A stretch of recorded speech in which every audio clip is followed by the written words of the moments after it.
আয় তুই কম দিবি গেলে হমন হমন দিতে হইব। আচ্ছা আপাতত তুই সারা দে, এটা বিটে যাহিম, তুই বেশি নিস আর কম দিস।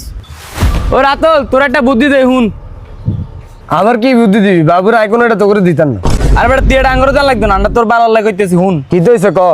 তুই এটা ঘরে নিলে অনেক বড় একটা বিপদে পড়তে পারস, তোর পুলিশও ধরে লই যাইতে পারে। আর যদি এটা বিটে জিন বুঝতে হয় তাহলে তো তোর জিনে ধরে লইব।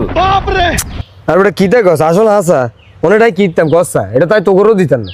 আমরা তোর বালা চাই, তুই এটা বুঝাস না। তুই এক কাম করে এটা আঙ্গুর তুমি বেশি লাই, বিপদ যা জানি না এটা আমগুর ফুদি দেবো, আমরা তোর দোষ দিতাম না। তোর হাত এটা কিনবি, এটা কিন্তু গুপ্তধন, এটা আসলে কোটি কোটি টাকা বেচতে হইলো। বাল ভাই যেমন তো তোর এটা ভিতরে কিচ্ছু নাই, তোর কে গেছে এটা ভিতরে কিচ্ছু নাই। দেখ তুই লাড়া দিলে লড়ে বিচ্ছে বহুত কিছু আছে। আচ্ছা হুন, এত কথা কই না, তোর আমরা 500 টাকা দেই, তুই আঙ্গুর তুমি বেশি লেটা। 500 টাকা দিবি? না না 500 টাকা কম হয়ে যায় কি, 600 টাকা তো লাগবে। বাবুর তোর 600 না 700 টাকা দিম, তুই এটা আঙ্গুর দিয়ে দে। আর ওটা এত টাকা দিব কি? তুই ওটা বকিচ্ছে আগে এটা লইলি। 700 টাকা দিবি? না 700 টাকা হইতো না, 800 টাকা তার লাগবে। তাড়াতাড়ি বার কর, তাহলে আয় তো করে এটা দিবি। বাবুর 800 টাকা দূর, তোর এটা কিনতে না, তুই যাই হার। এই দে দে দে দে 700 টাকা দে দে তোর। সাদার বেড়া তুই একটা লবি, ওই মনে তোর 700 টাকা দিয়ে দে। এই ধর 700 টাকা নে, এই ধর খুললে এটা ভিতরে কি তাইছে আর কিন্তু কইস। আচ্ছা তুই ভাই জানটা কইম তোরে।